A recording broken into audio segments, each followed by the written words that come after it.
Udara sore itu dingin, menusuk hingga ke tulang, sama seperti kesendirian yang sudah 3 tahun memelukku erat. Aku, Kania, membalutkan syal rajut coklat di leher, mencoba menghalau embusan angin yang masuk dari jendela dapur kontrakan sederhanaku. Di sampingku, Dito, putra sematawayangku yang berusia 7 tahun, sibuk dengan buku gambarnya. Garis-garis crayon warna-warni menari di atas kertas, membentuk rumah impian dengan halaman luas dan ayunan kayu. Senyum tipis mengembang di bibirku melihat fokusnya. Sebuah senyum yang terpaksa, karena jauh di lubuk hati, ada riak gelisah yang tak pernah benar-benar padam. Kehidupan setelah perceraianku dengan Arjuna, mantan suamiku, adalah perjuangan tanpa henti. Setiap pagi adalah alarm yang berdering bukan hanya untuk membangunkan kami, tetapi juga untuk mengingatkan bahwa aku harus kuat. Kuat untuk diriku sendiri, tapi terutama kuat untuk Dito. Dia adalah duniaku, alasan napasku masih berembus di tengah badai kehidupan. Aku bekerja serabutan, mulai dari menerima pesanan kue, menjahit pakaian, hingga sesekali membantu di warung kelontong. Penghasilan tak seberapa, tapi cukup untuk mengisi perut dan membayar sewa. Kadang, aku merasa seperti memanjat tebing curam tanpa tali pengaman. Tapi setiap kali melihat mata polos Dito yang penuh harap, tanganku kembali meraih bebatuan terjal itu. Dito adalah anak yang luar biasa. Cerdas, periang, dan penuh kasih sayang. Dia mengerti bahwa ibunya harus bekerja keras. Tidak pernah sekalipun dia mengeluh. Bahkan ketika teman-temannya bercerita tentang mainan baru atau liburan mewah. Dia hanya akan tersenyum dan memelukku erat, seolah ingin mengatakan, "Tak apa, Bu. Ada Dito." Pelukan-pelukan itu adalah obat penenang paling mujarab bagi jiwaku yang lelah. Setiap akhir pekan, Dito akan menginap di rumah Arjuna, ayahnya. Awalnya, aku merasa lega, memberiku sedikit waktu untuk beristirahat atau menyelesaikan pekerjaan yang tertunda. Tapi lambat laun, kunjungan-kunjungan itu justru menjadi sumber kekhawatiranku. Sejak Arjuna menikah lagi dengan Saraswati, seorang perancang busana ternama yang baru dikenalnya, ada yang aneh pada diri Dito setiap kali dia pulang. Saraswati. Nama itu saja sudah membuat kerongkonganku tercekat. Wanita anggun dengan senyum tipis yang selalu terlihat sempurna itu. Awalnya, ia bersikap sangat ramah padaku, bahkan menawarkan bantuan. "Kania, kalau ada apa-apa soal Dito, jangan sungkan ya. Kita kan sama-sama ingin yang terbaik untuk dia," katanya suatu kali, dengan nada manis yang kini kurasa seperti racun yang dibalut madu. Arjuna, seperti biasa, tampak bangga dengan istrinya yang berkelas itu. Namun, di balik fasad manisnya, Saraswati punya sisi lain. Dito mulai menunjukkan perubahan kecil. Ia jadi lebih pendiam, sering melamun, dan beberapa kali menolak untuk menginap di rumah ayahnya. Setiap kali kutanya, Dito selalu menjawab, "Nggak apa-apa, Bu. Dito capek saja." Tapi aku tahu, ada yang disembunyikannya. Naluri seorang ibu adalah radar yang paling peka. Beberapa kali, Dito pulang dengan cerita samar. "Bu, Tante Saraswati bilang Dito makannya kotor." Atau, "Tante Saraswati bilang baju Dito jelek, kayak gembel." Aku mencoba menenangkan Dito, mengatakan bahwa itu tidak benar, bahwa dia adalah anak yang hebat. Tapi hatiku perih. Kata-kata itu, sekecil apapun, adalah duri yang menancap di jiwa anak sekecil Dito. Aku pernah mencoba bicara dengan Arjuna, tapi ia selalu membela Saraswati. "Kamu terlalu sensitif, Kania. Saraswati itu sibuk, wajar kalau kadang kurang sabar. Dito kan anak laki-laki, harus diajari disiplin." Arjuna bahkan menuduhku memprovokasi Dito agar membenci Saraswati. Aku merasa seperti bicara dengan tembok. Arjuna yang dulu ku kenal, yang selalu membela kebenaran, seolah lenyap ditelan pesona Saraswati. Puncaknya terjadi sore ini. Dito pulang dari rumah Arjuna dengan taksi, bukan diantar Arjuna seperti biasanya. Wajahnya pucat pasi, matanya bengkak, dan tubuhnya menggigil hebat. Ketika aku mendekat, sentuhanku menemukan dahi Dito panas membara. "Dito, ada apa sayang? Kenapa kamu demam?" tanyaku panik, memeluk tubuh mungilnya yang bergetar. Bu, Dito takut." Bisiknya serak, sebelum isakannya pecah. Aku memeluknya erat, membawanya ke kamar. Perlahan, setelah kuberikan obat penurun panas dan ia sedikit tenang, Dito mulai bercerita. Setiap kata yang keluar dari bibir mungilnya adalah anak panah yang menembus jantungku. Tadi siang, Dito tidak sengaja memecahkan vas bunga Tante Saraswati di ruang tamu. Dito memulai ceritanya dengan suara lirih, matanya menatapku penuh ketakutan. Tante Saraswati marah sekali, Bu. Napas Kania tertahan. Vas bunga? Seharusnya itu bukan masalah besar. Arjuna mampu membeli 1000 vas bunga sekalipun. Lalu, desakku lembut, meski jantungku berdetak kencang. Tante Saraswati bilang, Dito anak nakal, anak pembawa sial. Dia menyeret Dito ke gudang belakang.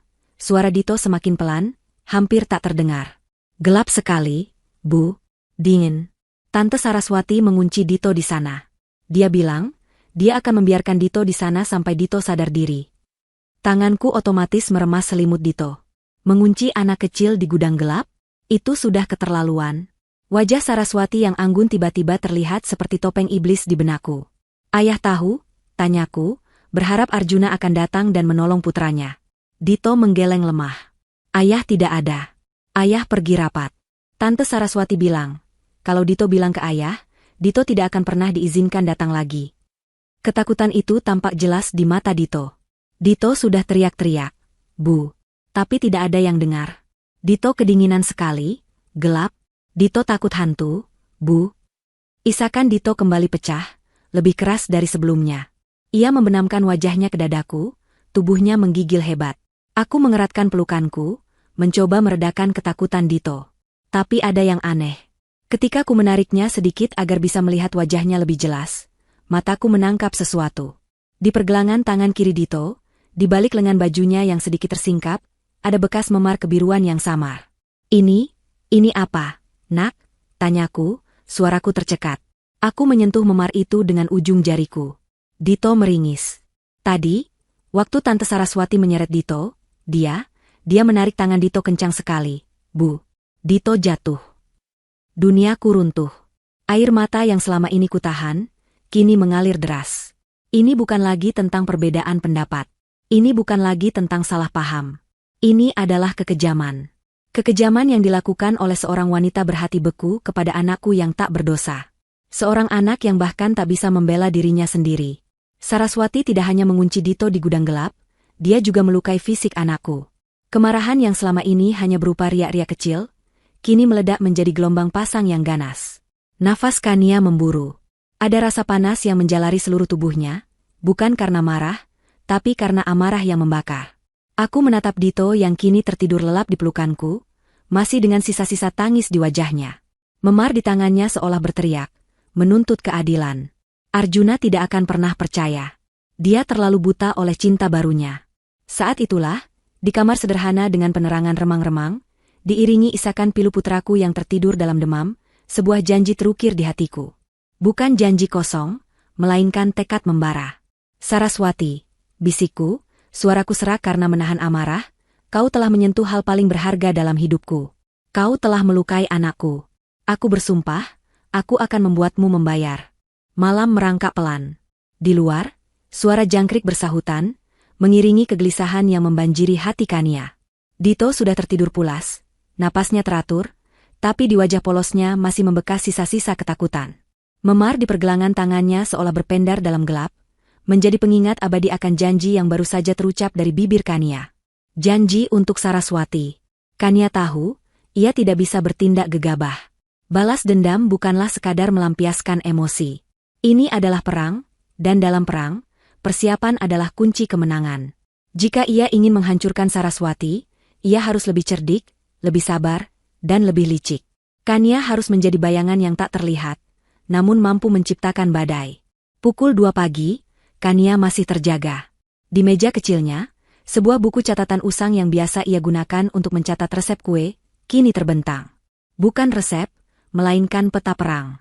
Tangannya memegang pena, namun otaknya bekerja lebih cepat, menyusun strategi. Langkah pertama, mengumpulkan informasi. Kania tahu sedikit tentang Saraswati. Seorang perancang busana yang sedang naik daun, punya koneksi kuat, dan hidup dalam kemewahan. Tapi itu tidak cukup. Ia harus tahu lebih banyak. Kelemahan Saraswati. Hal-hal yang membuatnya rentan. Apa yang paling berharga bagi Saraswati? Gumam Kania pada dirinya sendiri. Uang? Status? Reputasi? Ketiganya? Pasti. Seorang wanita yang begitu terobsesi dengan citra sempurna, pasti akan hancur jika salah satunya direnggut darinya. Kania memulai penyelidikannya secara diam-diam. Dengan ponsel lamanya, ia mulai menjelajahi internet. Media sosial Saraswati adalah pintu gerbang pertama. Instagram, Facebook, LinkedIn. Semuanya menampilkan citra Saraswati yang sempurna. Gaun mewah, pesta glamor, wawancara majalah, dan foto-foto bersama desainer atau tokoh publik. Kania meneliti setiap unggahan, mencari celah, petunjuk kecil yang mungkin terlewat oleh mata orang awam.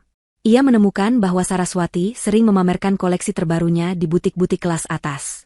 Dia juga sering menghadiri acara amal dan pameran seni, selalu di sisi Arjuna, menampilkan diri sebagai pasangan ideal. Kania memperhatikan bagaimana Saraswati berinteraksi dengan orang-orang di foto-foto itu, tersenyum ramah pada orang penting, namun terlihat agak dingin pada yang lain. Ada aura superioritas yang terpancar dari setiap gerak-geriknya. Ego. Itu kelemahan terbesarmu, Saraswati, bisik Kania. Kau sangat mencintai dirimu sendiri dan citramu.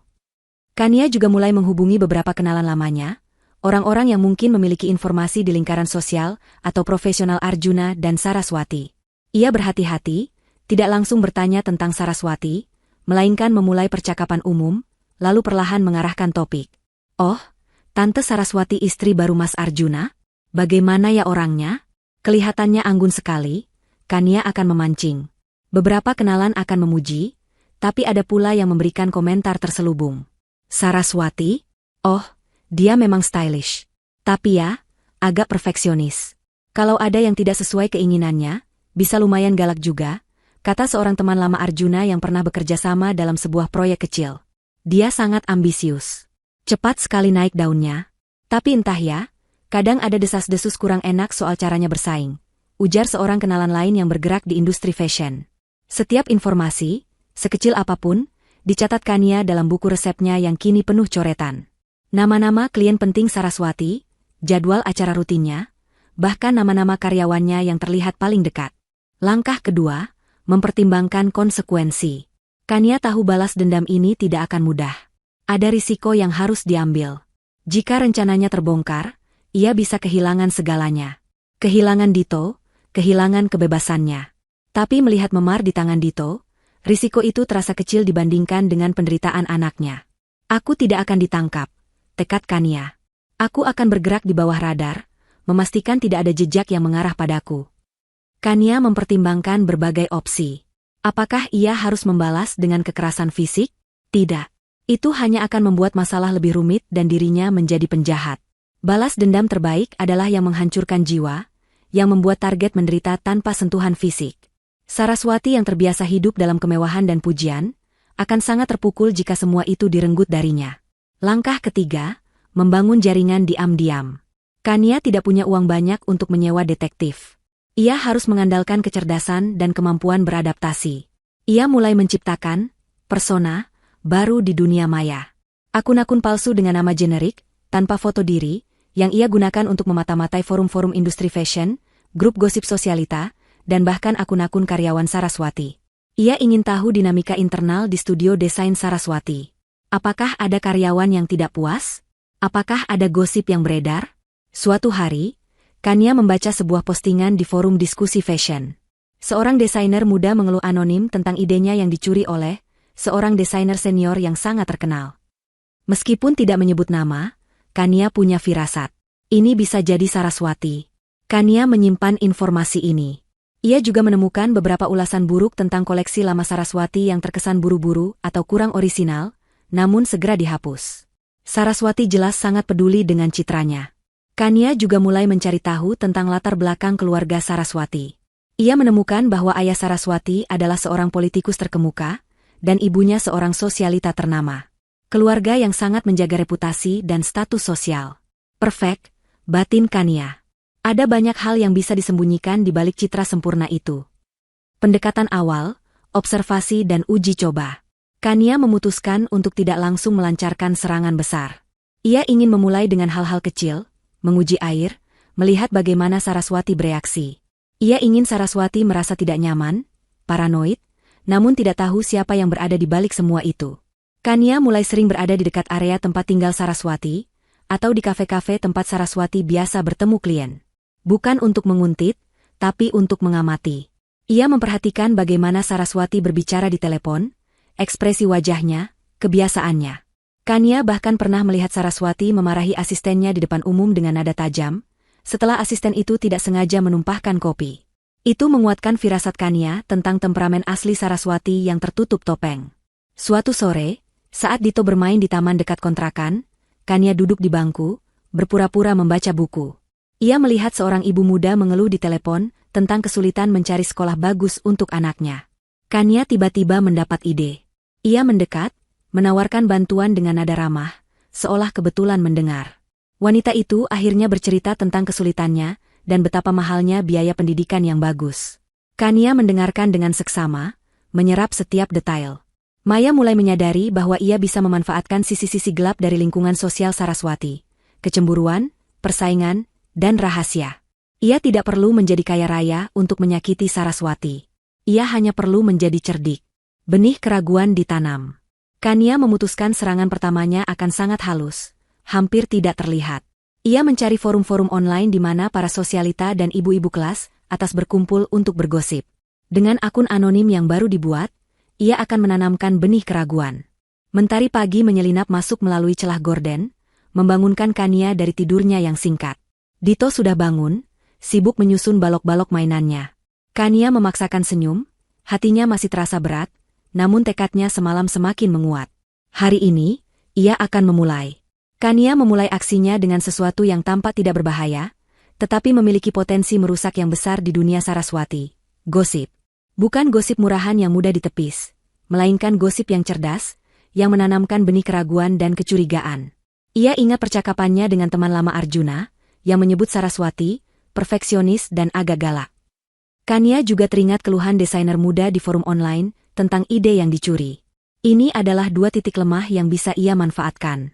Dengan hati-hati, Kania masuk ke sebuah grup chat ibu-ibu sosialita yang ia temukan di media sosial. Akunnya bernama Melati Putih, tanpa foto profil, terlihat polos dan baru. Ia menunggu momen yang tepat. Ketika seseorang mengunggah foto gaun terbaru Saraswati di sebuah acara amal, pujian membanjiri grup itu. Ya ampun, gaunnya Saraswati selalu memukau ya. Desainnya orisinal banget. Elegan. Kania mengetik perlahan, memastikan setiap kata diperhitungkan. Melati Putih, iya ya, memang cantik. Tapi aku kok merasa pernah lihat desain mirip begini ya? Di salah satu majalah lama, kalau tidak salah, karya desainer muda yang belum terlalu dikenal. Mungkin cuma kebetulan saja mirip. Hehe. Kania tidak menuduh. Ia hanya melontarkan pertanyaan polos yang menaburkan keraguan. Beberapa ibu-ibu menanggapinya dengan santai, namanya juga tren, pasti ada mirip-miripnya. Tapi ada beberapa yang merespons dengan emoji berpikir, atau bertanya, majalah apa itu, Mbak Melati? Penasaran deh. Kania tersenyum tipis. Misinya berhasil. Benih keraguan sudah ditanam. Orang-orang mungkin tidak langsung percaya, tetapi bibit kecurigaan itu akan tumbuh di pikiran mereka, terutama bagi mereka yang memang tidak terlalu menyukai Saraswati. Serangan berikutnya lebih terarah pada pekerjaan Saraswati.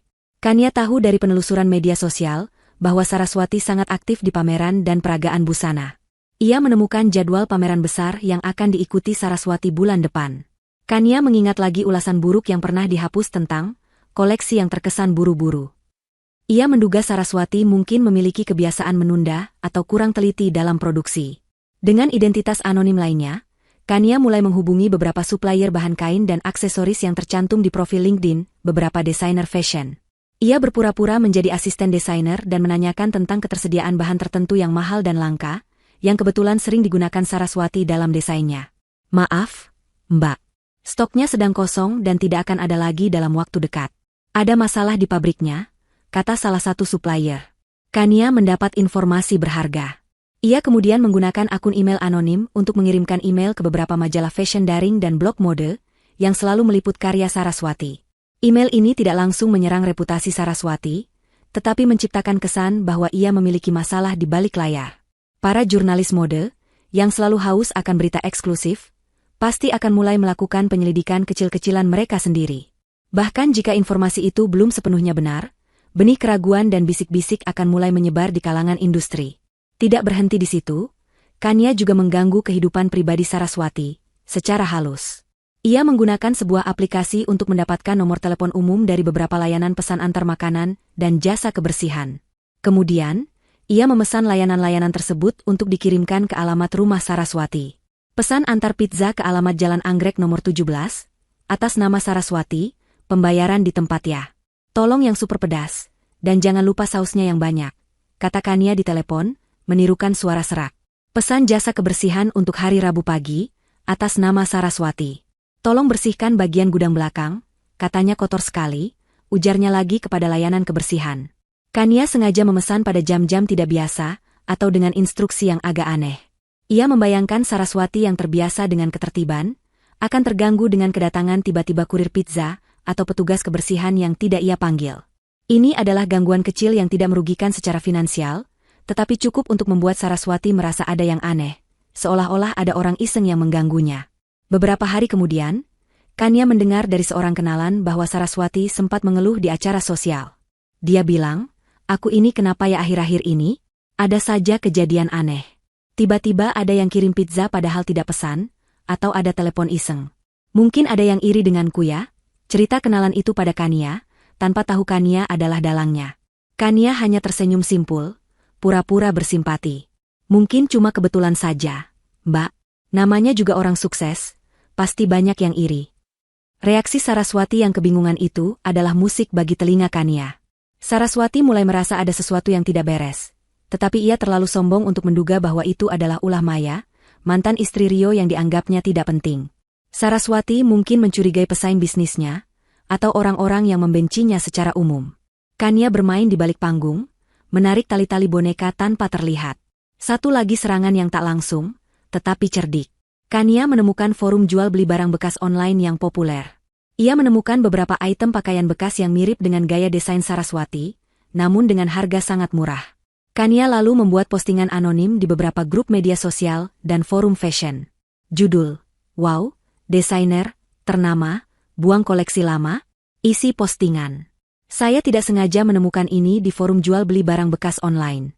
Ada yang mengenali gaya desain ini?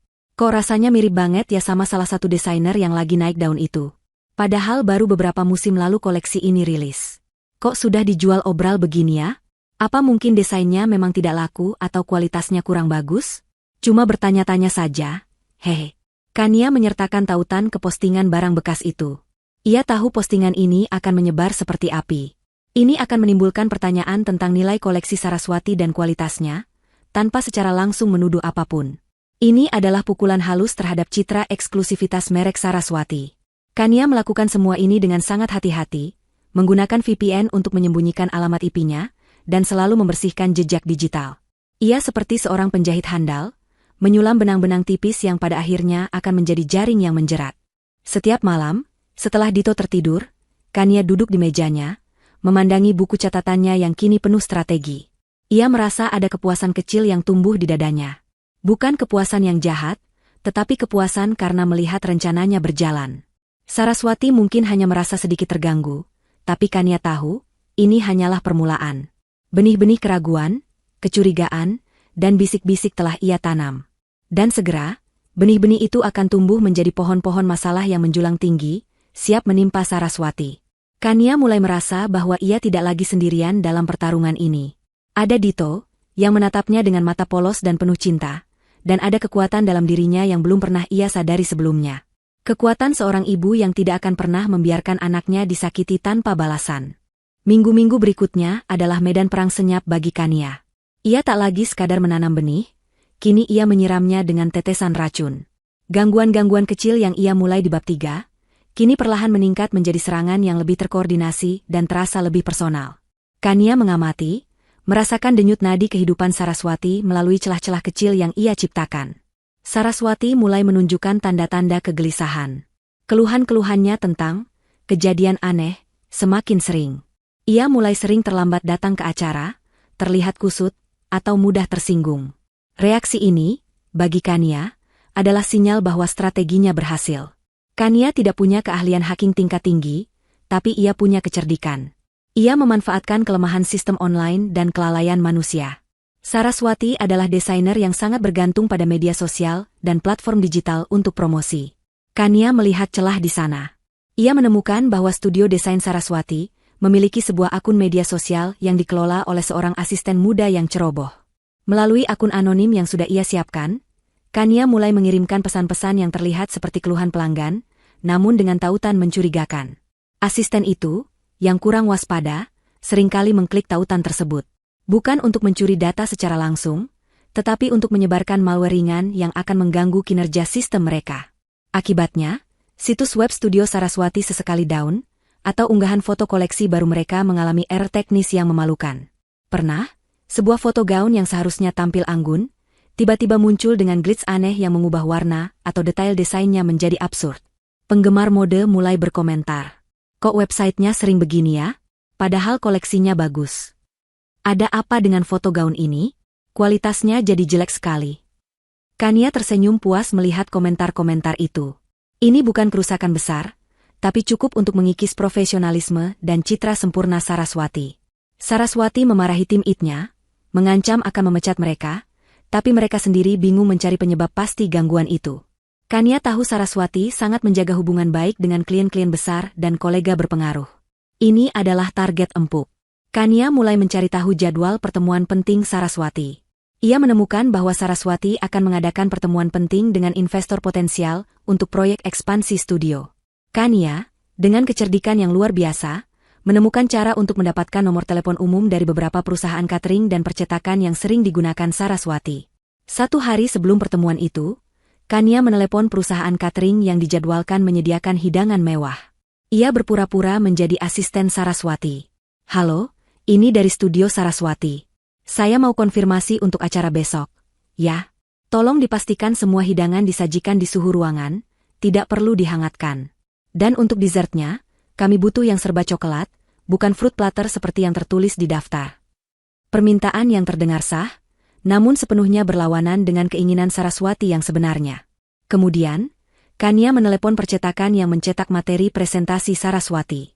Halo, saya dari studio Saraswati. Maaf, ada revisi terakhir untuk materi presentasi besok. Untuk halaman ketiga, tolong ganti fontnya menjadi Comic Sans, dan ukuran fontnya diperbesar agar lebih mencolok. Lalu, logo perusahaan Saraswati tolong diperkecil sedikit, ukurannya 50% saja dari yang sekarang. Permintaan absurd yang akan membuat presentasi itu terlihat amatir dan tidak profesional. Keesokan harinya, Kania membayangkan kekacauan di ruang pertemuan. Hidangan yang dingin atau tidak sesuai selera, serta presentasi yang terlihat konyol. Ini akan merusak kesan pertama di mata investor, membuat Saraswati terlihat tidak kompeten dan ceroboh. Kania tahu bahwa setiap tempat kerja pasti memiliki intrik dan persaingan internal. Studio Saraswati, dengan segala kemewahannya, pasti tidak terkecuali. Ia mulai menyasar karyawan yang mungkin memiliki ketidakpuasan tersembunyi. Ia mengamati media sosial para asisten dan staf junior Saraswati. Kania menemukan satu asisten yang sering mengeluh di akun pribadinya tentang beban kerja yang berlebihan dan atasan yang sangat menuntut. Kania menggunakan akun anonimnya untuk mengirimkan pesan pribadi kepadanya. Melati Putih, hai, aku sering lihat kamu di studio Saraswati. Pasti capek ya kerja di sana?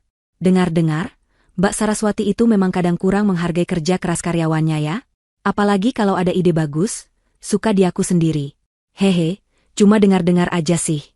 Pesan itu bukan tuduhan langsung, hanya dengar-dengar. Cukup untuk memprovokasi asisten yang sudah lelah itu. Kania juga, tidak sengaja, mengirimkan email anonim ke beberapa karyawan kunci Saraswati, menuduh salah satu dari mereka membocorkan rahasia perusahaan atau mengambil jatah bonus. Tujuannya adalah menciptakan kecurigaan dan ketidakpercayaan di antara mereka, memecah belah tim Saraswati dari dalam. Ketegangan di studio Saraswati mulai terasa. Para karyawan terlihat lebih tegang, saling mencurigai. Saraswati semakin sering marah-marah, menuduh mereka tidak becus atau bahkan berkhianat. Lingkungan kerja menjadi tidak nyaman. Saraswati memang mulai menunjukkan frustrasi yang mendalam. Ia mengeluh kepada Arjuna setiap malam. Rasanya akhir-akhir ini aku sial terus. Mas, website error, klien-klien penting tiba-tiba batal, presentasi kacau. Aku curiga ada yang sengaja mau menjatuhkanku. Arjuna, yang mulai lelah dengan keluhan istrinya, hanya menanggapi dengan acuh tak acuh. Mungkin kamu terlalu stres. Sayang, coba istirahat dulu. Kania menyaksikan semua ini dari kejauhan. Ia sesekali melihat berita kecil di media online yang membahas gangguan teknis di studio desainer ternama, atau isu internal di balik layar industri fashion. Meskipun tidak ada yang menyebut nama Saraswati secara eksplisit, Kania tahu itu adalah hasil karyanya. Malam harinya, setelah Dito tertidur, Kania duduk di dekat jendela, memandangi bintang-bintang. Ada rasa puas yang luar biasa. Bukan kepuasan yang riang, melainkan kepuasan yang dingin, menusuk. Ia sedang membangun kehancuran Saraswati satu demi satu. Setiap kegelisahan, setiap keluhan, setiap kerutan di dahi Saraswati adalah bukti bahwa ia berhasil. Namun, di tengah kepuasan itu, ada sedikit kekosongan. Balas dendam memang manis, tapi Kania tahu ini adalah jalan gelap. Ia harus berhati-hati agar tidak kehilangan dirinya dalam proses ini. Ia harus selalu mengingat Dito, alasan mengapa semua ini dimulai. Kania tahu bahwa Saraswati masih belum menyadari siapa dalang di balik semua kekacauan ini. Ia masih menganggapnya sebagai nasib buruk atau kecemburuan pesaing. Kania ingin melihat ekspresi wajah Saraswati ketika ia akhirnya menyadari bahwa semua ini adalah ulah Kania, seorang wanita yang selama ini ia anggap remeh. Tekanan akan terus meningkat. Kania tidak akan berhenti sampai Saraswati merasakan penderitaan yang setara dengan penderitaan yang ia sebabkan pada Dito. Dan Dito, di dalam tidurnya, tampak semakin tenang, seolah perlahan merasakan keadilan mulai berpihak kepadanya. Gejolak di studio desain Saraswati semakin menjadi-jadi. Gangguan teknis, jadwal yang kacau, hingga desas-desus konflik internal karyawan, semuanya seperti virus yang menyerang sistem kekebalan tubuhnya. Saraswati, yang terbiasa dengan kendali penuh dan kesempurnaan, mulai menunjukkan retakan di fasad anggunnya. Ia sering terlihat tegang, mudah murka pada stafnya, dan senyum palsunya semakin tipis. Aroma parfumnya yang mahal pun tak mampu menutupi aura stres yang menyelimutinya. Kania, di sisi lain, merasa denyutan adrenalin mengalir dalam nadinya. Ia melacak setiap reaksi Saraswati, mengamati melalui celah-celah informasi yang ia tanam. Setiap kerutan di dahi Saraswati adalah kemenangan kecil bagi Kania. Namun, Kania tahu, ini belum cukup. Belum ada konfrontasi langsung. Saraswati masih terlalu sibuk menyalahkan nasib buruk atau pihak lain. Saatnya Kania melangkah maju, sedikit dari bayang-bayang, untuk berhadapan langsung dengannya. Bukan dengan pertengkaran terbuka, melainkan dengan permainan psikologis yang halus, agar Saraswati merasakan kehadiran musuh yang tak terlihat. Kesempatan itu datang dalam bentuk sebuah undangan. Dito akan menampilkan pertunjukan tari sederhana di sekolahnya, sebuah acara kecil yang biasanya dihadiri orang tua. Kania tahu Arjuna akan datang, dan tentu saja, Saraswati akan mendampinginya. Ini adalah panggung yang sempurna bagi Kania untuk melancarkan serangan psikologis pertamanya. Pada hari H, Kania mengenakan gaun sederhana berwarna pastel, rambutnya diikat rapi. Ia tampak tenang, bahkan lebih dari biasanya. Ia tiba di aula sekolah lebih awal, menemukan tempat duduk di barisan tengah, tidak terlalu mencolok, namun cukup strategis. Tak lama kemudian, Arjuna datang, menggandeng tangan Saraswati yang mengenakan gaun koktail mewah dan rambut tertata sempurna. Arjuna terlihat bangga, sementara Saraswati mengulas senyum tipis, menyapa beberapa orang tua lain dengan ramah, seolah tak ada beban sama sekali di pundaknya. Mata Kania menatap lurus ke arah mereka. Ada percikan amarah di balik ketenangannya. Wanita itu, yang kini berpose sempurna di samping mantan suaminya, telah mengunci Dito di gudang gelap. Ingatan akan memar di tangan putranya kembali menghantam Kania, mengikis habis sisa-sisa keraguannya. Ketika acara dimulai, dan Dito menari dengan polos di atas panggung, Kania merasakan kebanggaan yang meluap. Dito tampak ceria, tak ada jejak ketakutan di matanya. Ini memberinya kekuatan. Setelah pertunjukan usai, aula menjadi riuh. Orang tua berkerumun, memberi selamat pada anak-anak mereka. Kania mendekati Dito, memeluknya erat, mencium keningnya. Pandangan Kania kemudian beralih ke Arjuna dan Saraswati, yang juga sedang memberi selamat kepada Dito. Bagus sekali, nak, kata Arjuna, mengusap kepala Dito. Saraswati tersenyum, senyum profesional yang tak mencapai matanya. Iya, Dito hebat. Tarianmu bagus. Kania melangkah mendekat, bibirnya tersenyum tipis. Dito memang selalu hebat, bahkan dalam keadaan paling sulit sekalipun. Ucap Kania, suaranya tenang, namun mengandung nada yang hanya bisa dipahami oleh Saraswati. Kania menatap lurus ke mata Saraswati, senyumnya tidak goyah. Saraswati sedikit terkejut mendengar nada bicara Kania. Matanya menyipit, mencari makna tersembunyi. Maksudmu, Kania? Tanyanya, suaranya sedikit kaku. Oh, tidak ada apa-apa, Tante Saraswati, jawab Kania, masih dengan senyumnya. Hanya saja, Dito itu anak yang sangat tangguh.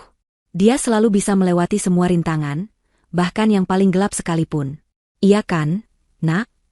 Kania melirik Dito, yang hanya tersenyum polos, tidak memahami kedalaman percakapan para orang dewasa itu. Saraswati membeku. Matanya membelalak sedikit. Paling gelap? Kata-kata itu menari-nari di kepalanya. Apakah Kania tahu tentang gudang itu? Tidak mungkin. Tapi, tatapan mata Kania yang tenang namun dingin itu, seolah menembus topengnya. Arjuna, yang tidak memahami ketegangan di antara kedua wanita itu, hanya tertawa. Iya, Dito memang tangguh. Anak ayah. Kania mengabaikan Arjuna. Matanya tetap terpaku pada Saraswati. Saya harap Tante Saraswati juga sekuat Dito, ya? Karena terkadang, hidup ini bisa memberikan kejutan-kejutan yang tidak menyenangkan. Terutama bagi mereka yang tidak menduga. Kania menekankan kata, kejutan, dan tidak menduga, dengan nada halus yang membuat bulu kuduk Saraswati meremang. Selena, atau kini Saraswati, mencoba kembali menguasai dirinya.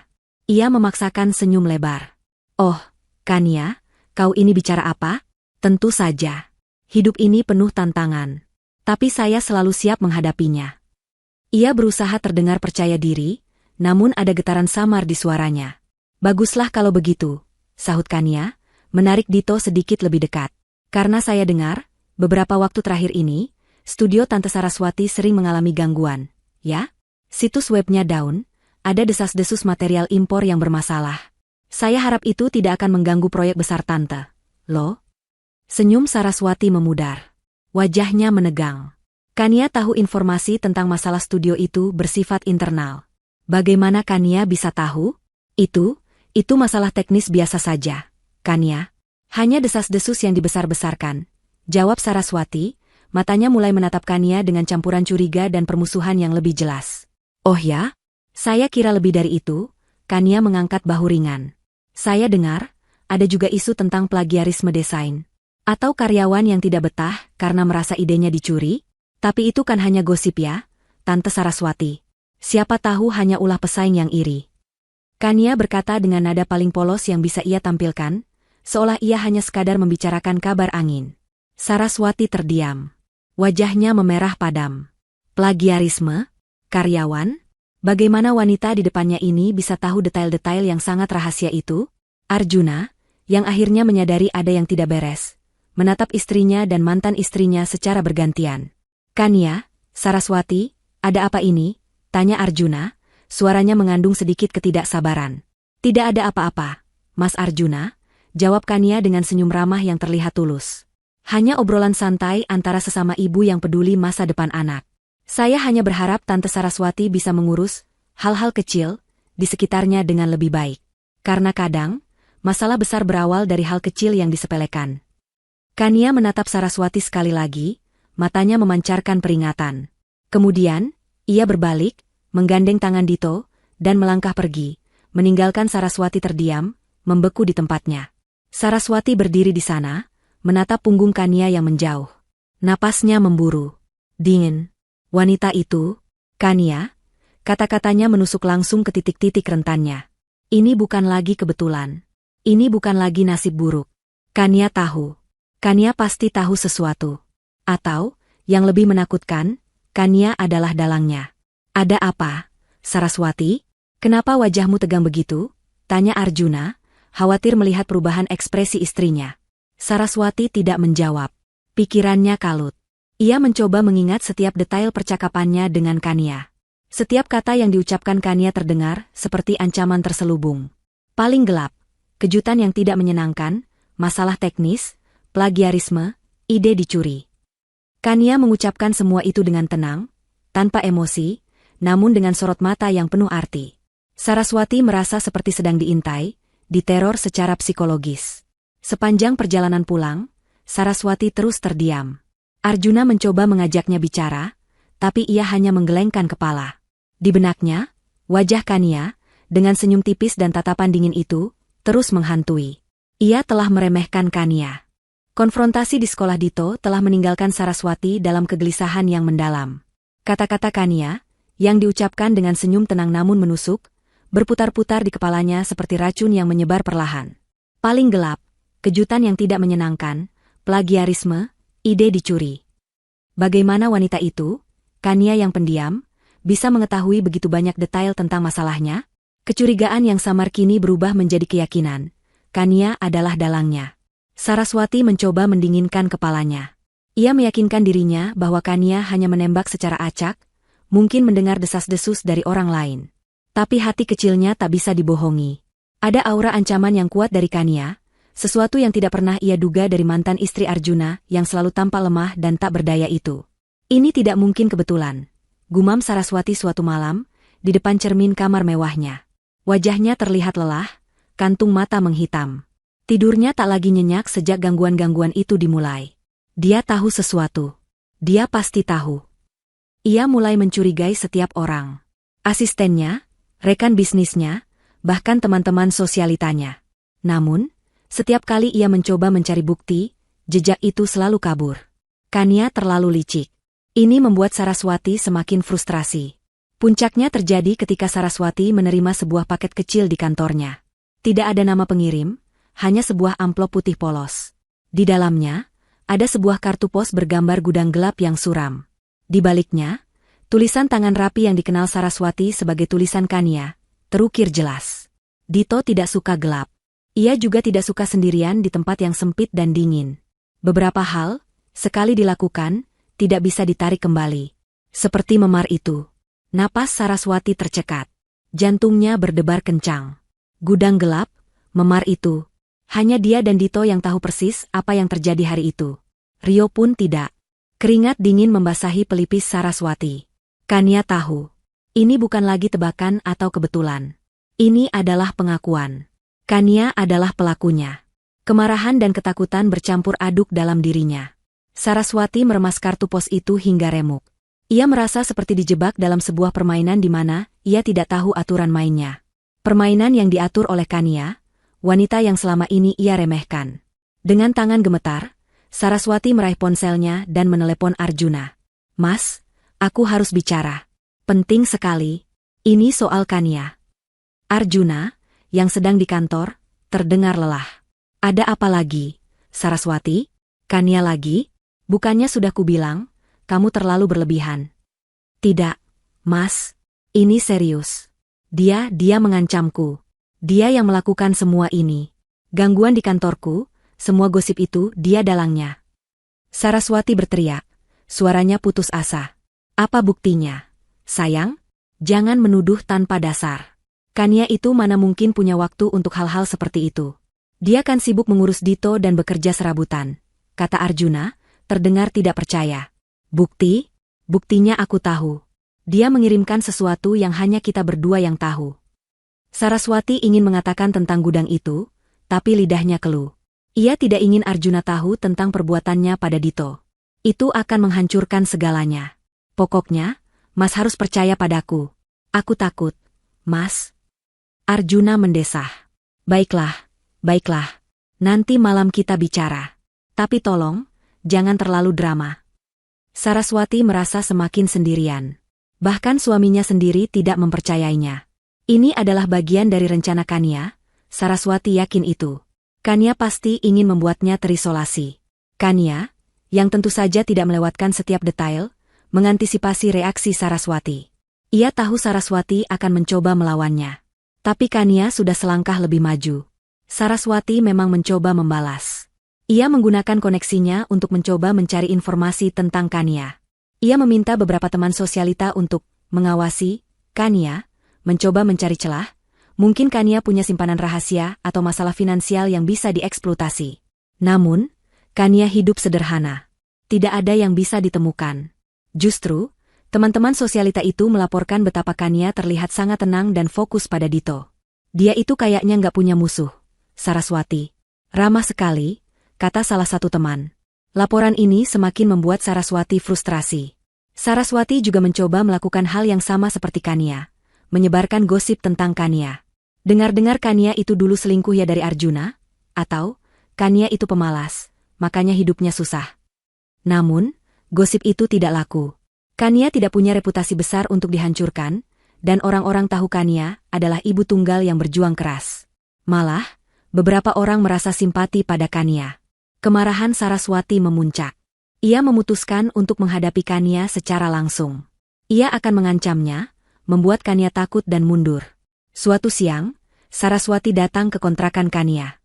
Pintu Kania setengah terbuka, dan Saraswati bisa melihat Kania sedang sibuk menjahit di ruang tamu yang sederhana. Saraswati masuk tanpa mengetuk. "Jadi, ini semua ulahmu, Kania?" Suaranya rendah, penuh amarah. Kania mengangkat kepalanya, menatap Saraswati dengan tenang. Senyum tipis mengembang di bibirnya. "Oh, Tante Saraswati. Silakan duduk. Ada apa ya?" Kania bersikap seolah tidak terjadi apa-apa. "Jangan pura-pura bodoh. Kau yang mengirimkan kartu pos ini, kan?" Saraswati membanting remahan kartu pos itu ke meja. "Kau mengancamku. Kau pikir aku takut?" Kania mengambil remahan kartu pos itu, menyatukannya dengan ujung jarinya. "Oh, ini? Itu hanya sebuah pengingat, Tante Saraswati. Sebuah pengingat akan hal-hal yang pernah terjadi. Bukankah semua orang perlu diingatkan sesekali?"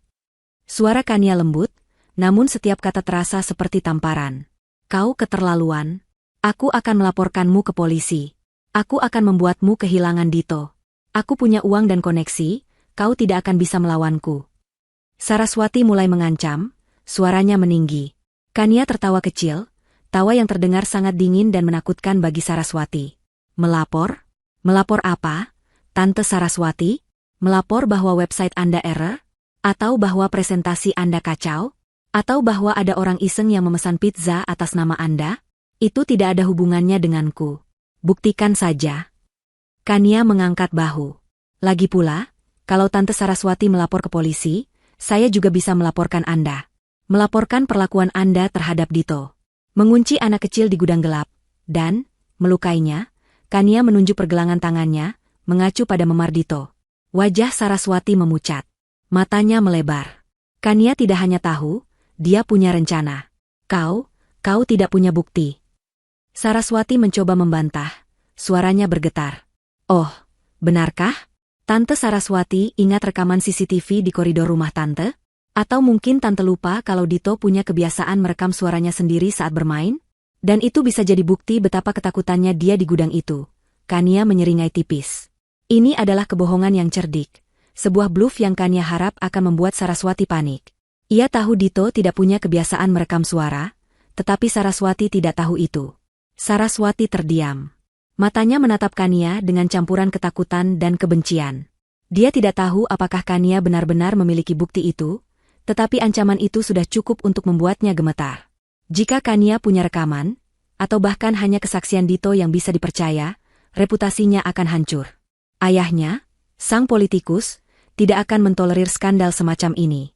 Kau gila," desis Saraswati, mundur selangkah. Saraswati meninggalkan kontrakan Kania dengan perasaan campur aduk antara amarah, ketakutan, dan rasa malu yang menusuk. Wajah Kania yang tenang namun penuh ancaman terus terbayang. Wanita itu tidak main-main.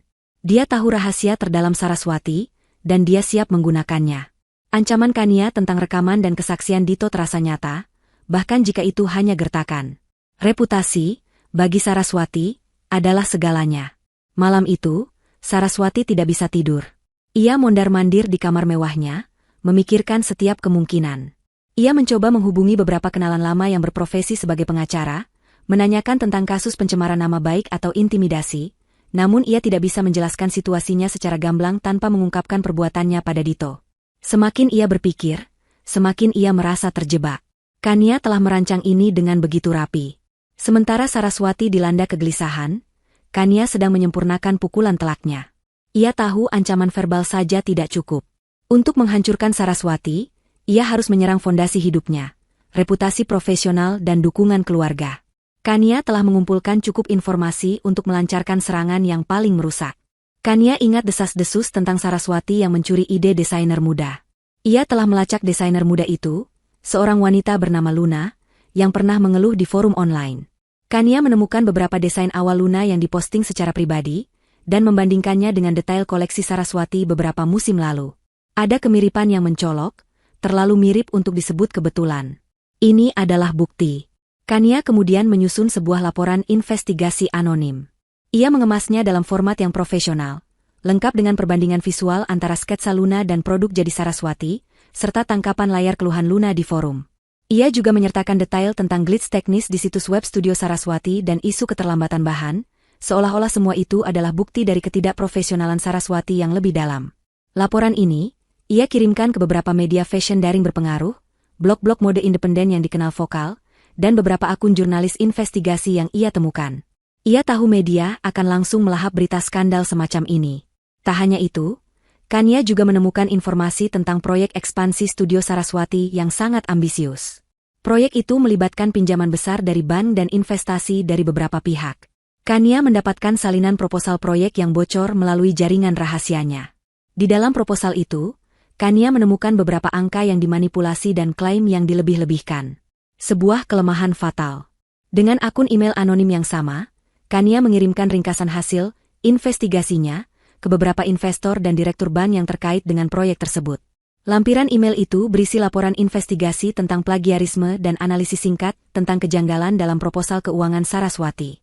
Kania tahu, ini adalah pukulan telak yang akan merusak reputasi Saraswati dan memicu masalah finansial yang serius. Dalam beberapa hari, badai itu datang. Sebuah artikel investigasi dirilis oleh salah satu blog mode terkemuka. Judulnya mencolok, di balik gemerlap desainer, nama Saraswati, tuduhan plagiarisme dan praktik bisnis meragukan. Artikel itu memuat perbandingan desain Luna dan Saraswati, dan mengutip keluhan anonim tentang lingkungan kerja di studio Saraswati. Skandal itu langsung menyebar di media sosial. Orang-orang mulai menyerbu akun Saraswati dengan komentar pedas dan tuduhan. Pada saat yang sama, para investor yang menerima email Kania mulai menarik diri dari proyek ekspansi Saraswati. Mereka meminta audit keuangan yang lebih ketat, menunda pencairan dana, dan bahkan ada yang terang-terangan menyatakan tidak lagi tertarik bekerja sama. Bank pun mulai membekukan jalur kredit, mencurigai adanya penipuan. Saraswati syok. Ia tidak pernah menyangka serangannya akan datang dari arah ini. Ia mencoba membantah semua tuduhan, mengeluarkan pernyataan pers yang menyangkal semuanya, namun media sudah terlanjur memihak korban, dan pengungkap kebenaran anonim. Reputasinya yang dibangun bertahun-tahun hancur dalam semalam. Yang lebih parah, skandal ini sampai ke telinga ayah Saraswati, seorang politikus yang sangat menjaga citranya. Ia murka. Reputasi keluarganya terancam gara-gara skandal putrinya. Apa-apaan ini, Saraswati? Berita apa ini? Bentak ayahnya di telepon. Kau sudah mencoreng nama baik keluarga. Aku tidak bisa membiarkan ini merusak karierku. Saraswati mencoba menjelaskan, mencoba mencari alasan, tapi ayahnya tidak mau mendengar. Ayahnya bahkan mengancam akan menarik semua dukungan finansial dan koneksi jika Saraswati tidak bisa membersihkan namanya segera. Di rumah, Arjuna mulai membaca berita-berita itu. Ia melihat foto-foto perbandingan desain, membaca tuduhan plagiarisme, dan melihat komentar-komentar negatif tentang istrinya. Rasa ragu mulai tumbuh di hatinya. Saraswati, yang selama ini selalu ia bela, kini terlihat seperti orang lain. Apa ini benar, Saraswati? Tanya Arjuna, menatap istrinya dengan tatapan yang belum pernah Saraswati lihat sebelumnya, tatapan penuh kekecewaan. Saraswati mencoba membela diri, tapi suaranya bergetar. Tidak, Mas. Ini fitnah. Aku dijebak. Pasti ada yang iri padaku. Namun, Arjuna mengingat kembali perkataan Kania di sekolah Dito. Tentang plagiarisme, tentang ide dicuri. Kata-kata itu kini seperti ramalan yang menjadi kenyataan. Keraguan Arjuna terhadap Saraswati semakin besar. Hubungan mereka, yang sudah tegang, kini diambang kehancuran. Saraswati mencapai titik terendah. Studio desainnya kehilangan klien, proyek ekspansinya mandek, ban memblokir dananya, dan yang paling menyakitkan, ayahnya mengancam akan mencabut dukungan. Dunia yang selama ini ia genggam erat, kini runtuh di tangannya. Ia mengurung diri di kamar, menangis histeris. Ponselnya terus berdering, panggilan dari media yang ingin wawancara, dari kolega yang membatalkan kerjasama, dari bankir yang menuntut penjelasan. Ia menatap cermin, melihat pantulan dirinya yang kacau. Rambut acak-acakan, mata sembab, wajah pucat. Bukan lagi Saraswati yang sempurna. Tidak mungkin. Ini semua tidak mungkin. Bisiknya berulang kali, tidak percaya bahwa semua ini nyata. Ia mulai merasa paranoid. Setiap bayangan adalah musuhnya, setiap suara adalah tuduhan. Di kontrakan sederhana Kania, suasana jauh berbeda. Dito sedang menggambar dengan ceria, sementara Kania menatap layar ponselnya. Artikel-artikel berita, komentar-komentar publik, tanggapan bankir, semua yang ia rencanakan, kini menjadi kenyataan. Ada kepuasan yang dingin, namun tak bisa dipungkiri. Kania telah melancarkan pukulan telak. Saraswati, sang perancang busana yang angkuh, kini terpuruk dalam kehancuran yang ia bangun sendiri. Namun, Kania tahu, pertempuran ini belum usai. Arjuna belum sepenuhnya memahami kebenaran. Dan Saraswati, meskipun hancur, mungkin masih memiliki sisa-sisa kekuatan untuk membalas, atau setidaknya, menyeret orang lain bersamanya. Kania bersiap untuk babak selanjutnya. Ia akan menyaksikan sendiri bagaimana Saraswati akan menghadapi kehancurannya, dan memastikan ia tidak bisa lagi menyakiti siapapun.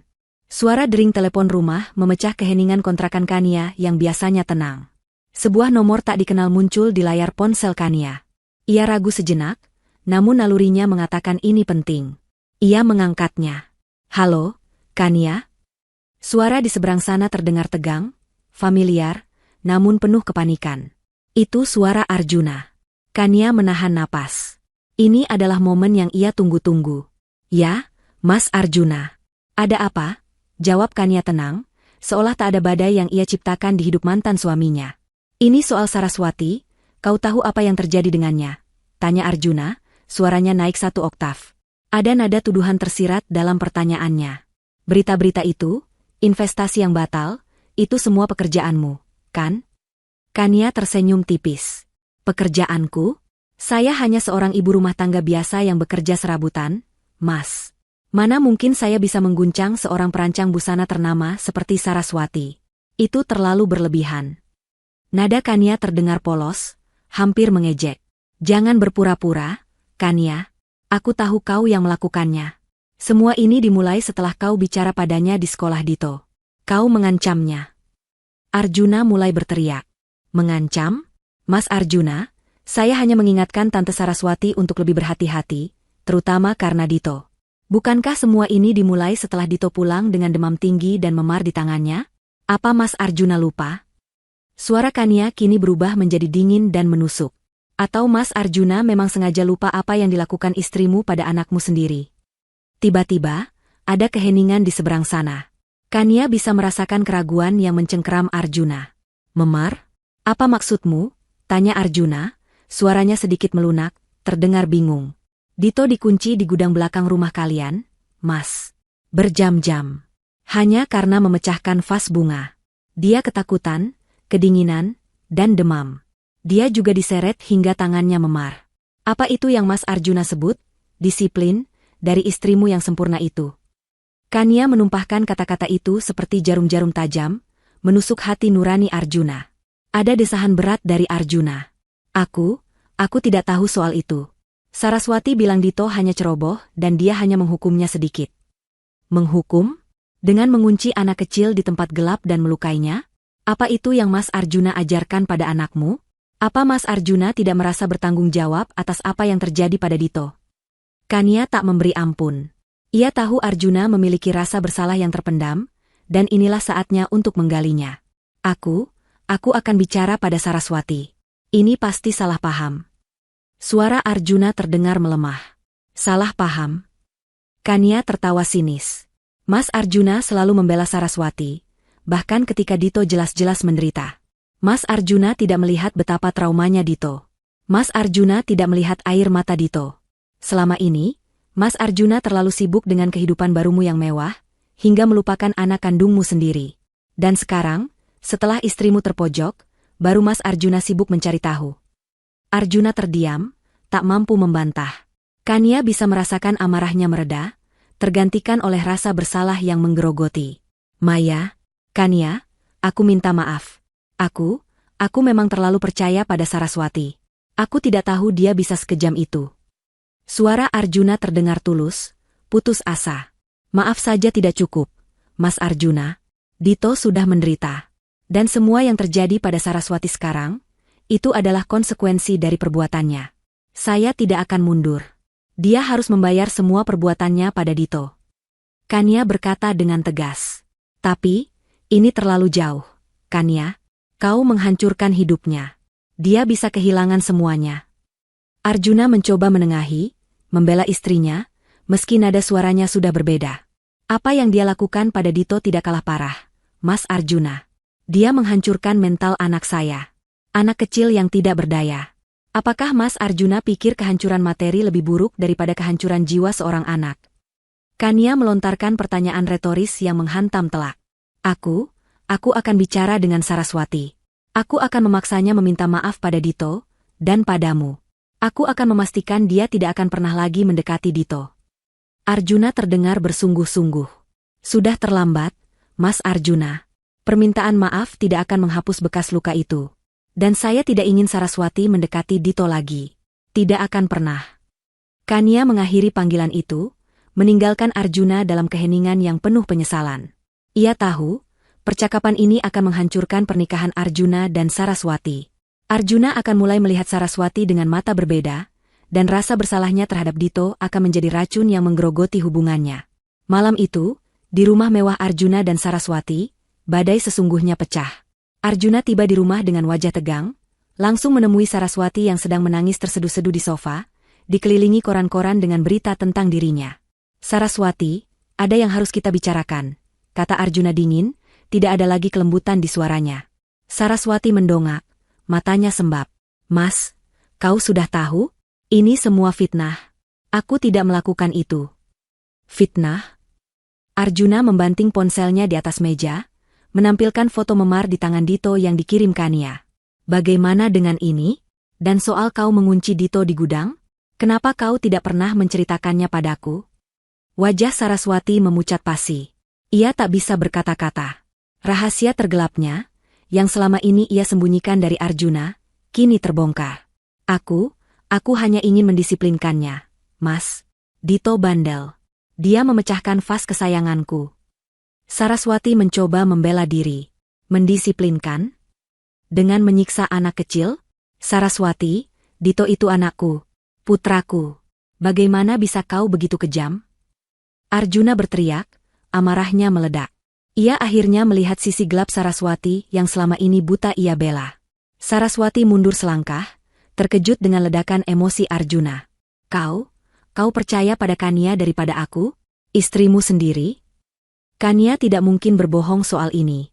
Dito ketakutan setiap kali pulang darimu. Dan sekarang, aku melihat semua bukti di media. Plagiarisme, masalah finansial, itu semua perbuatanmu. Kau sudah menghancurkan segalamu. Saraswati, kau juga menghancurkan nama baikku. Pertengkaran itu berlangsung hingga larut malam. Suara-suara pecahan barang terdengar dari dalam rumah mewah itu. Arjuna yang dulu pasif, kini berubah menjadi singa yang marah, melihat istrinya dengan mata yang penuh kebencian. Ia merasa bodoh, telah dibutakan oleh pesona dan kebohongan Saraswati. Aku tidak bisa terus seperti ini denganmu, Saraswati, kata Arjuna akhirnya, suaranya serak namun tegas. Aku tidak bisa mempercayaimu lagi. Aku tidak bisa hidup dengan wanita yang tega menyakiti anakku sendiri. Saraswati menangis histeris, memohon, mencoba meraih tangan Arjuna. Tidak, Mas, jangan. Aku minta maaf. Aku menyesal. Aku tidak akan mengulangnya lagi. Namun, hati Arjuna sudah terlanjur beku. Ia sudah melihat kehancuran yang diciptakan Saraswati, dan yang paling parah, ia melihat bagaimana Saraswati melukai putranya. Kata-kata Kania terngiang di benaknya, maaf saja tidak cukup. Aku akan menceraikanmu, Saraswati, ujar Arjuna dingin. Kata-kata itu meluncur dengan pasti, tanpa keraguan. Aku tidak bisa lagi hidup bersamamu. Wajah Saraswati memucat. Cerai? Kehilangan Arjuna? Sumber kekayaan dan koneksinya? Ini adalah pukulan yang lebih telak dari semua skandal di media. Tidak. Mas, jangan lakukan ini. Aku tidak punya siapa-siapa lagi. Saraswati memohon, berlutut di kaki Arjuna. Itu konsekuensinya, Saraswati. Kau telah menuai apa yang kau tanam. Arjuna telah pergi. Pintu rumah mewah itu tertutup di belakangnya, meninggalkan Saraswati sendirian dalam kegelapan yang pekat. Suara tangisnya yang tadinya meraung, kini mereda menjadi isakan pilu yang memilukan. Ruang tamu berantakan, cacayan pecahan vas dan piring menjadi saksi bisu badai yang baru saja berlalu. Saraswati bersimpuh di lantai dingin, menatap pantulan dirinya di cermin yang retak. Bukan lagi gambaran wanita anggun yang sempurna.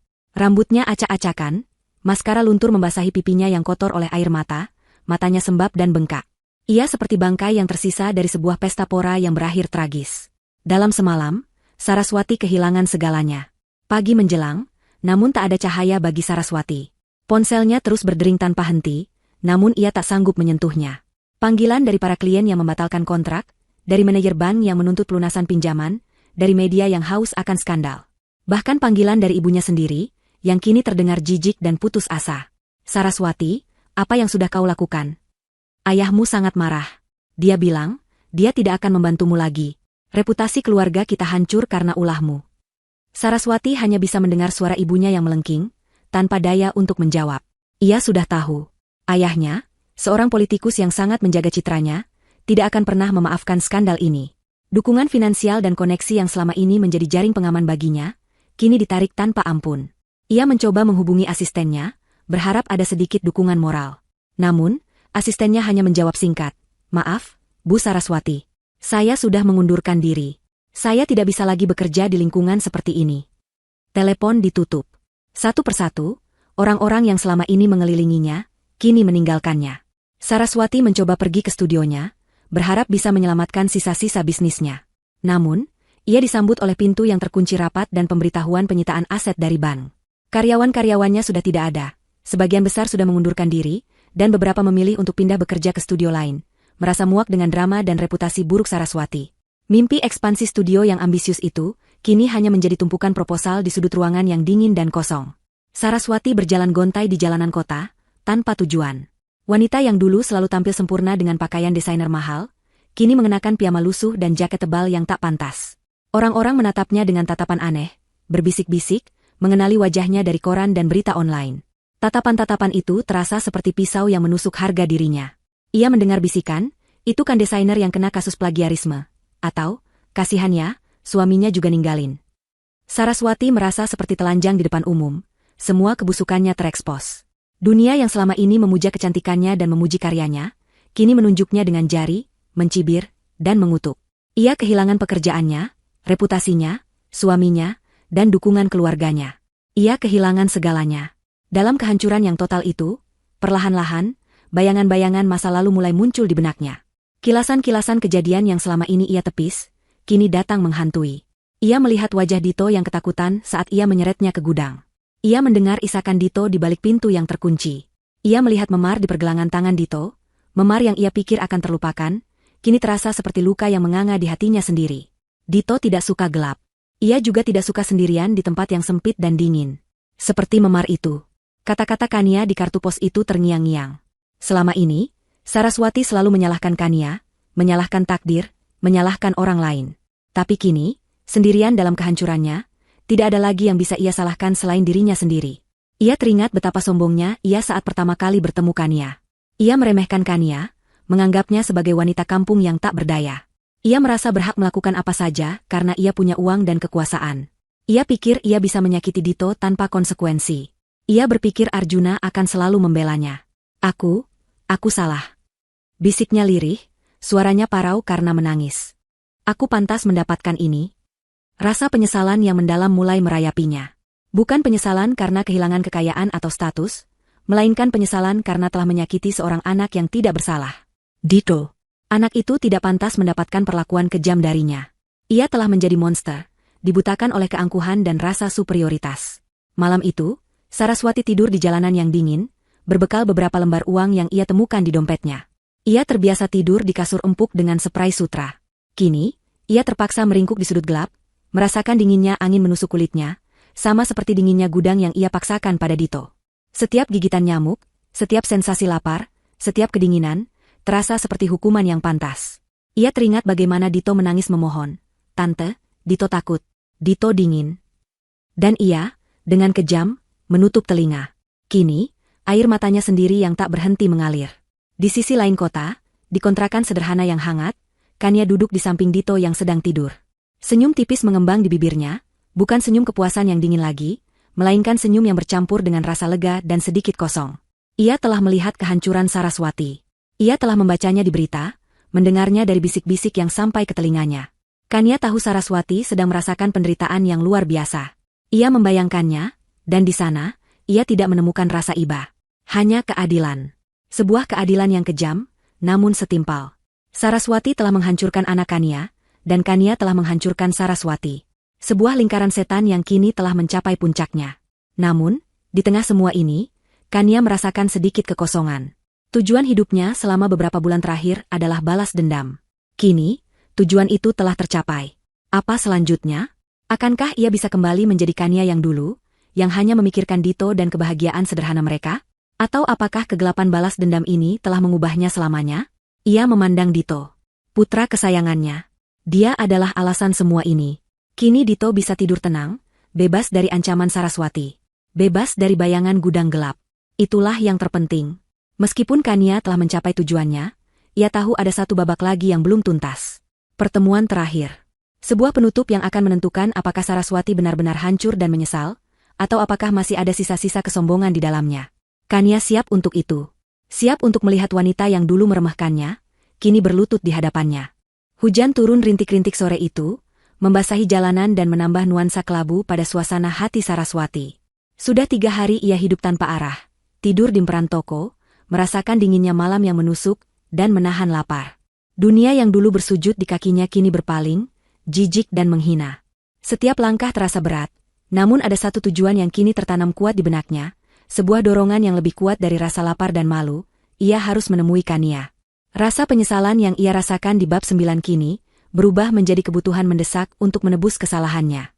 Bukan karena ia telah kehilangan segalanya, melainkan karena ia akhirnya melihat kebenaran yang kejam, ia telah menyakiti seorang anak tak berdosa.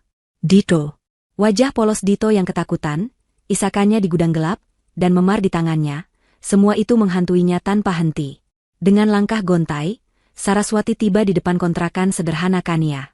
Pintu kayu yang kusam itu tampak begitu kontras dengan gerbang rumah mewahnya yang kini disegel. Ia ragu sejenak. Beranikah ia menghadapi wanita yang telah ia hancurkan hidupnya? Wanita yang kini menjadi dalang di balik kehancurannya sendiri? Napasnya tercekat. Dengan tangan gemetar, ia mengetuk pintu pelan. Sekali, 2 kali, 3 kali. Pintu terbuka. Kania berdiri di sana, menatap Saraswati dengan tatapan datar, tanpa emosi. Mata Kania yang biasanya memancarkan kehangatan seorang ibu, kini terasa dingin dan tajam, seperti pisau yang baru diasah. Ia melihat Saraswati yang berdiri di hadapannya. Rambutnya kusut, pakaiannya lusuh, wajahnya kuyu, dengan lingkaran hitam di bawah mata yang cekung. Tak ada lagi aura kemewahan atau kesombongan yang dulu terpancar. Hanya ada gambaran kehancuran total. Saraswati menunduk, tak berani menatap mata Kania. Air matanya kembali tumpah. Kania. Bisiknya, suaranya serak. Kania tidak bergerak, tidak pula mengundang Saraswati masuk. Ia hanya berdiri di ambang pintu, menunggu. Saraswati, yang tidak lagi memiliki martabat yang bisa ia pertahankan, menjatuhkan dirinya berlutut di tanah yang basah oleh rintik hujan. Gaun lusuhnya kotor terkena lumpur, namun ia tak peduli. Ini adalah pengakuan dosa terbesarnya. Kania, aku minta maaf. Ucap Saraswati, isakannya semakin keras. Aku sungguh minta maaf atas semua yang sudah kulakukan pada Dito. Aku benar-benar menyesal. Ia mengangkat wajahnya sedikit, menatap Kania dengan tatapan memohon. Air matanya membasahi pipinya, bercampur dengan rintik hujan. Aku tahu aku tidak pantas dimaafkan. Aku telah berbuat kejam. Aku telah menyakiti Dito. Aku buta, aku sombong, aku pikir aku bisa melakukan apa saja. Kania mendengarkan tanpa ekspresi. Hatinya tidak tersentuh oleh air mata atau penyesalan Saraswati. Ia teringat Dito, meringkuk ketakutan di sudut gudang. Ia teringat memar di tangan mungilnya. Rasa sakit Dito jauh lebih dalam daripada air mata penyesalan yang kini ditunjukkan Saraswati. Kau menyesal? Tanya Kania, suaranya tenang, dingin. Kau menyesal karena kehilangan semuanya, Saraswati? Atau kau menyesal karena telah menyakiti anak yang tidak berdaya? Saraswati tersentak. Ia tahu Kania membaca pikirannya. Tidak, Kania. Aku menyesali perbuatanku pada Dito. Aku benar-benar menyesali itu. Aku tidak tahu mengapa aku bisa sekejam itu. Aku dikuasai ego. Aku terobsesi dengan kesempurnaan dan kekuasaan. Tapi aku tidak pernah membayangkan itu akan menyakiti Dito separah ini. Kau memang tidak membayangkan, kata Kania, suaranya kini mengandung sedikit getir. Karena kau tidak pernah peduli. Kau hanya peduli pada dirimu sendiri. Kau hanya melihat Dito sebagai gangguan, penghalang bagi kebahagiaanmu dengan Arjuna. Kau lupa, Saraswati, dia juga anak dari pria yang kau cintai. Saraswati terisak. Aku tahu, Kanya. Aku tahu. Aku sangat bodoh. Aku dibutakan. Aku pantas mendapatkan ini. Aku pantas kehilangan segalanya. Tapi tolong maafkan aku, Kanya. Dito juga. Aku ingin meminta maaf langsung padanya. Kanya menatap Saraswati dengan tatapan tajam yang tak tergoyahkan. Maaf? Kau pikir maaf bisa menghapus bekas luka, Saraswati? Bekas luka di hati Dito, yang masih sering bangun dari tidurnya karena mimpi buruk? Bekas luka ketakutan yang masih tergambar di matanya setiap kali ia mendengar suara pintu gudang. Kanya menekankan setiap kata, membiarkan Saraswati merasakan beratnya penderitaan yang ia sebabkan. Aku tahu tidak akan mudah, jawab Saraswati, kepalanya tertunduk dalam. Tapi setidaknya, biarkan aku mencoba. Biarkan aku menanggung konsekuensinya. Biarkan aku mencoba memperbaiki sedikit saja. Kanya terdiam. Ia telah memenangkan pertempuran ini. Saraswati, wanita yang dulu berdiri tinggi dengan kesombongannya, kini berlutut di hadapannya, hancur dan memohon. Ini adalah puncak dari balas dendam Kanya. Rasa kepuasan yang dingin itu kini bercampur dengan sedikit rasa hampa. Apa gunanya semua ini jika ia sendiri tidak bisa mendapatkan kedamaian sejati? Setelah beberapa saat yang terasa seperti keabadian, Kanya akhirnya berbicara. Suaranya rendah, tanpa amarah, namun penuh otoritas. Dengar, Saraswati, ucap Kanya. Aku tidak akan memaafkanmu. Tidak hari ini, tidak besok, mungkin tidak akan pernah. Bekas luka yang kau torehkan pada anakku terlalu dalam. Dan aku tidak akan pernah membiarkanmu mendekati Dito lagi. Tidak akan pernah. Saraswati mengangkat kepalanya, air mata membanjiri wajahnya. Ia tahu. Ia memang tidak pantas dimaafkan. Namun, lanjut Kanya, aku sudah melihat kehancuranmu. Kau sudah kehilangan segalanya. Itu adalah konsekuensi dari perbuatanmu. Aku tidak akan menambah penderitaanmu lagi. Aku tidak akan lagi melakukan apapun untuk menghancurkanmu, karena kau sudah melakukannya sendiri. Kanya menatap Saraswati satu kali lagi, tatapan yang mengandung campuran kepuasan, lelah, dan rasa kosong. Pergilah, Saraswati. Mulailah hidupmu dari awal. Jika kau benar-benar menyesal, buktikan dengan tindakanmu di masa depan. Aku tidak peduli kau akan menjadi apa, tapi satu hal yang pasti, jangan pernah lagi kau mengganggu kehidupanku dan putraku. Jika kau melakukannya, kau tahu apa yang akan terjadi. Kanya tidak menunggu jawaban. Ia berbalik, masuk ke dalam rumah, dan menutup pintu di depan wajah Saraswati. Suara kunci berputar terdengar jelas di telinga Saraswati, sebuah simbol penutupan. Saraswati ditinggalkan sendirian di tengah rintik hujan, berlutut di tanah yang dingin.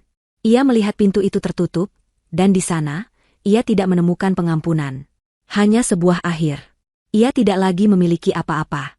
Tak ada rumah, tak ada uang, tak ada pekerjaan, tak ada keluarga, tak ada suami, tak ada harga diri. Ia telah menuai badai yang ia tanam sendiri. Air mata penyesalan yang tulus kini membanjiri wajahnya, bukan lagi karena kehilangan materi, melainkan karena rasa sakit yang ia sebabkan pada Dito. Perlahan, Saraswati bangkit dari posisi berlututnya. Tubuhnya menggigil, bukan hanya karena dingin, tetapi karena kehampaan yang mencengkeram jiwanya. Ia telah mencapai titik terendah. Kehancuran total yang ia alami adalah balasan setimpal dari seorang ibu yang tidak akan pernah membiarkan anaknya disakiti. Ia melangkah pergi, perlahan menghilang dalam rintik hujan yang semakin deras. Saraswati tidak tahu kemana ia akan pergi, atau bagaimana ia akan memulai kembali hidupnya. Namun, satu hal yang pasti, pelajaran pahit ini akan membekas selamanya. Ia telah merasakan kekejaman yang ia tabur, dan kini ia harus hidup dengan konsekuensinya. Hujan telah berhenti, menyisakan aroma tanah basah yang menenangkan. Di dalam kontrakan sederhana, Kanya memeluk Dito erat. Rasa lega yang luar biasa membanjiri dirinya, seolah beban bertonton telah terangkat dari pundaknya. Saraswati telah pergi, hancur dalam penyesalan yang ia pilih sendiri. Pertarungan itu telah usai. Beberapa hari setelah pertemuan terakhir dengan Saraswati, suasana di rumah Kanya terasa berbeda. Udara lebih ringan, tawa Dito terdengar lebih lepas, tanpa kerutan cemas di dahinya. Dito, yang sebelumnya sering terbangun dari tidur dengan mimpi buruk atau gelisah setiap kali harus mengunjungi ayahnya, kini tidur lebih nyenyak. Ia tidak lagi menolak ketika Arjuna datang menjemputnya, meskipun hubungan Arjuna dengan Dito masih dalam tahap pemulihan. Kania tahu, luka di hati Dito tidak akan sembuh dalam semalam. Trauma dikunci di gudang gelap itu masih membekas. Namun, tanpa kehadiran Saraswati yang menekan, Dito mulai menunjukkan kemajuan. Ia lebih sering bercerita tentang sekolah, tentang teman-temannya, dan kembali menggambar rumah impiannya dengan warna-warna cerah. Kania sering memeluknya, memastikan Dito tahu ia aman, dicintai, dan tidak akan pernah lagi ada yang menyakitinya. Arjuna, setelah semua drama itu, telah banyak berubah. Perceraiannya dengan Saraswati adalah pukulan telak, tetapi juga sebuah pencerahan. Ia akhirnya melihat kebenaran tentang Saraswati, dan yang lebih penting, ia melihat kesalahannya sendiri dalam mengabaikan dan meragukan Kania serta Dito. Arjuna mulai aktif mengunjungi Dito, tidak hanya di akhir pekan, tetapi juga di hari kerja, sekadar untuk mengantar makanan kesukaan Dito atau menemaninya belajar. Ia tidak lagi membicarakan Saraswati. Seluruh fokusnya kini adalah memperbaiki hubungannya dengan Dito dan juga dengan Kania. Kania, aku minta maaf atas segalanya, kata Arjuna suatu sore, saat ia mengantar Dito pulang. Aku tahu aku telah mengecewakanmu dan Dito. Aku benar-benar menyesal. Kania menatapnya. Ia melihat ketulusan di mata Arjuna. Yang penting sekarang, Dito baik-baik saja. Mas, jawab Kania datar, namun tanpa nada permusuhan. Ia tidak memaafkan Arjuna sepenuhnya, tapi ia juga tidak menyimpan dendam. Hubungan mereka kini berubah menjadi sebatas orang tua yang berbagi tanggung jawab atas anak. Sebuah ikatan yang, ironisnya, terasa lebih sehat daripada sebelumnya. Kania sering merenung. Ia duduk di ambang jendela, memandang bintang-bintang seperti yang sering ia lakukan selama merencanakan balas dendam. Ia telah mencapai tujuannya. Saraswati hancur, dan Dito aman. Namun, apakah ia benar-benar merasa bahagia? Ada kepuasan, ya. Kepuasan seorang ibu yang telah berhasil melindungi anaknya. Namun, di samping kepuasan itu, ada pula rasa kosong yang membayangi. Proses balas dendam telah menguras banyak energi Kania, baik fisik maupun emosional. Ia telah menjelajahi sisi gelap dirinya, menjadi seorang arsitek kehancuran. Apakah aku menyesal? Bisiknya pada dirinya sendiri suatu malam. Penyesalan karena telah melindungi Dito? Tidak. Tidak akan pernah. Penyesalan karena telah melakukan hal-hal yang tidak terpuji, bahkan melanggar batas etika demi balas dendam? Mungkin sedikit. Kania merasa telah terperosok ke dalam kegelapan. Ia telah menjadi seseorang yang tidak pernah ia bayangkan. Namun, ia melakukan itu semua demi anaknya. Kania menyadari bahwa balas dendam, meskipun memuaskan, adalah pedang bermata dua. Ia telah melukai Saraswati, tetapi proses itu juga meninggalkan bekas di jiwanya. Ia tidak lagi melihat dunia dengan cara yang sama. Ia menjadi lebih waspada, lebih sinis, dan sedikit lebih dingin. Senyumnya tidak lagi sepolos dulu. Namun, ia telah belajar pelajaran berharga tentang kekuatan dirinya, tentang sejauh mana cinta seorang ibu bisa mendorong seseorang, dan tentang betapa rapuhnya kebahagiaan yang dibangun di atas kebohongan dan kesombongan. Kania memutuskan untuk fokus membangun kembali hidupnya dan Dito. Ia tidak lagi menghabiskan waktu memikirkan Saraswati atau masa lalu yang pahit. Ia ingin menciptakan masa depan yang cerah, penuh kedamaian, dan kebahagiaan sejati. Ia mulai lebih serius dengan bisnis kue dan jahitannya. Dengan semangat baru, Kania belajar strategi pemasaran daring sederhana, memanfaatkan media sosial untuk mempromosikan produknya. Kualitas kuenya yang lezat dan jahitannya yang rapi mulai dikenal dari mulut ke mulut. Perlahan tapi pasti, pesanannya meningkat. Kania bahkan mulai bisa menyewa seorang asisten paruh waktu untuk membantunya. Keuangan mereka mulai stabil. Kania tidak lagi harus bekerja serabutan. Ia bisa menabung sedikit demi sedikit, memikirkan untuk pindah ke rumah yang lebih baik, dengan kamar yang lebih luas untuk Dito. Dito, yang kini tidak lagi merasakan tekanan atau ketakutan, mulai menunjukkan bakat terpendamnya. Ia sangat menyukai menggambar dan mewarnai. Suatu hari, guru Dito memanggil Kania dan mengatakan bahwa gambar-gambar Dito sangat ekspresif dan penuh imajinasi. Kania memutuskan untuk mendaftarkan Dito ke kursus seni sederhana, mengamati putranya tumbuh dan berkembang dengan bahagia. Masa depan terasa lebih cerah. Kania dan Dito sering menghabiskan sore di taman, bermain, membaca buku, atau sekadar menikmati waktu bersama. Kania akan memeluk Dito, merasakan kehangatan tubuh mungilnya, dan di sana, ia menemukan kedamaian sejati yang jauh lebih berharga daripada kepuasan balas dendam. Ia menyadari, pelajaran terbesar dari pengalaman pahit ini bukanlah tentang menghancurkan orang lain, melainkan tentang membangun kembali. Membangun kembali kehidupannya, membangun kembali kepercayaan Dito, dan membangun kembali dirinya sendiri. Kania tidak tahu apa yang terjadi pada Saraswati setelah itu. Ia memilih untuk tidak mencari tahu. Bagi Kania, babak hidup Saraswati telah selesai. Kini, ia hanya ingin fokus pada babak baru dalam hidupnya. Babak yang penuh harapan, kasih sayang, dan kebahagiaan bersama putra tercintanya. Ia telah membuktikan bahwa cinta seorang ibu adalah kekuatan tak terbatas, mampu melindungi, dan bahkan menghancurkan. Namun, yang terpenting, ia telah belajar bahwa kekuatan itu juga bisa digunakan untuk membangun, untuk menyembuhkan, dan untuk menciptakan masa depan yang lebih baik. Di bawah langit sore yang cerah, Kania menggenggam tangan Dito, merasakan kehangatan jemari putranya. Mereka berjalan pulang, menuju rumah sederhana mereka yang kini terasa seperti istana kedamaian. Cerita balas dendam yang kejam itu kini hanyalah bagian dari masa lalu, sebuah babak yang telah ditutup. Babak baru, yang jauh lebih indah, baru saja dimulai.